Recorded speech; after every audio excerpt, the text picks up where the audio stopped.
Le musée Eugène Delacroix est établi dans le dernier appartement et le dernier atelier du célèbre peintre français. C'est en décembre 1857 qu'il s'installe rue de Fürstenberg pour être proche de l'église Saint-Sulpice dont il devait décorer la chapelle.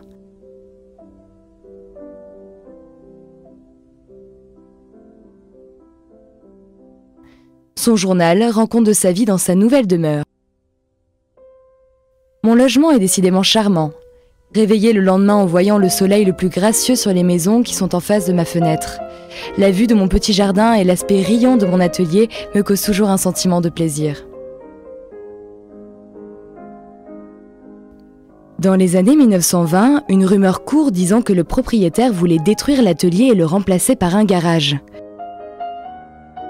En apprenant cela, des peintres comme Maurice Denis, Paul Signac, Édouard Vuillard, mais aussi des collectionneurs et des conservateurs de musées constituèrent la Société des Amis de Delacroix pour éviter que ce qui fut le dernier atelier de l'artiste ne soit détruit. Leur entreprise fut couronnée de succès.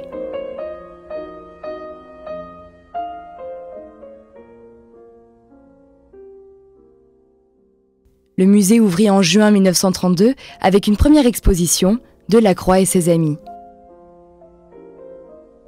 La fondation du musée, créée en hommage aux grands peintres par des artistes parmi les plus célèbres de leur époque, est une histoire très singulière.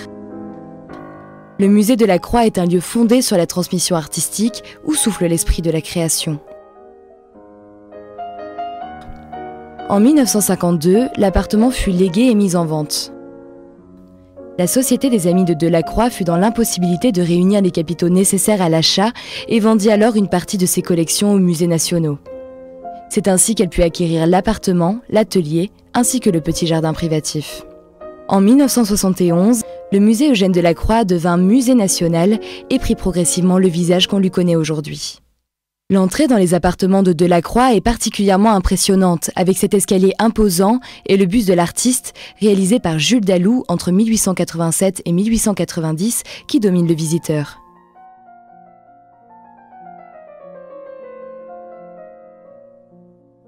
L'escalier, tout comme la cour pavée, sont des marques visibles du passé qui nous sont parvenues grâce à la Société des Amis d'Eugène Delacroix.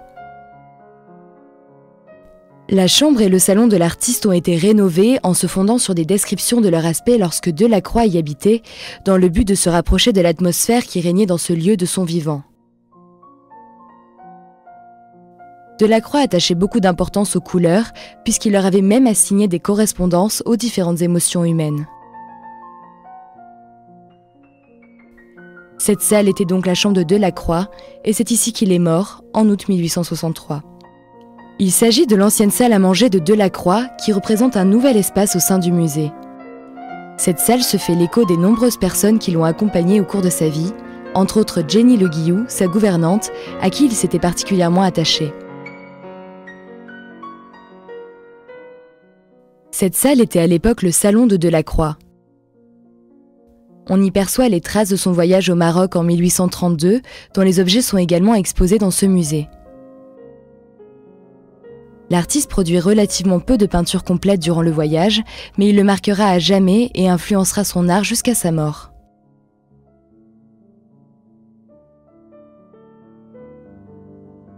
Un autre élément fort de la vie de Delacroix fut sa représentation de la religion et du mysticisme, avec notamment le tableau de Madeleine au désert, entre extase et calme religieux.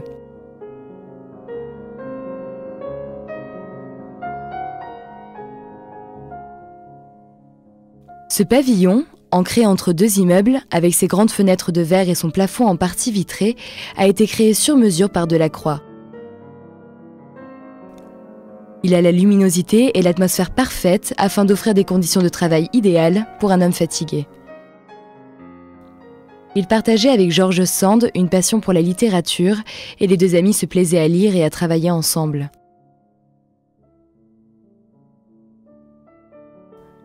Les échanges épistolaires entre le peintre et l'écrivaine sont d'ailleurs dans les archives du musée.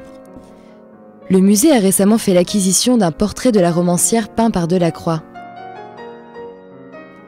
C'est aussi elle, de par ses idées modernes concernant l'éducation des femmes, qui a encouragé Delacroix à peindre l'éducation de la Vierge lors d'un séjour dans sa maison à la campagne.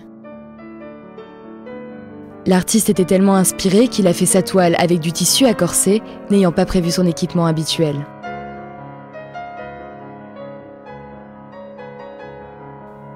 Le jardin, rénové il y a quelques années en suivant les souhaits de Delacroix, est un petit espace de verdure encadré par l'immeuble et l'atelier. Inspiré par le nôtre, le gravier fait le tour de 4 carrés contenant plusieurs plantes appréciées par l'artiste, comme des rosiers.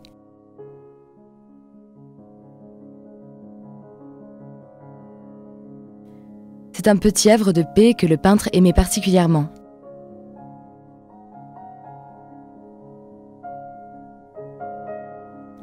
Il accueille maintenant des installations artistiques modernes et quand le temps le permet, il fait bon s'y promener.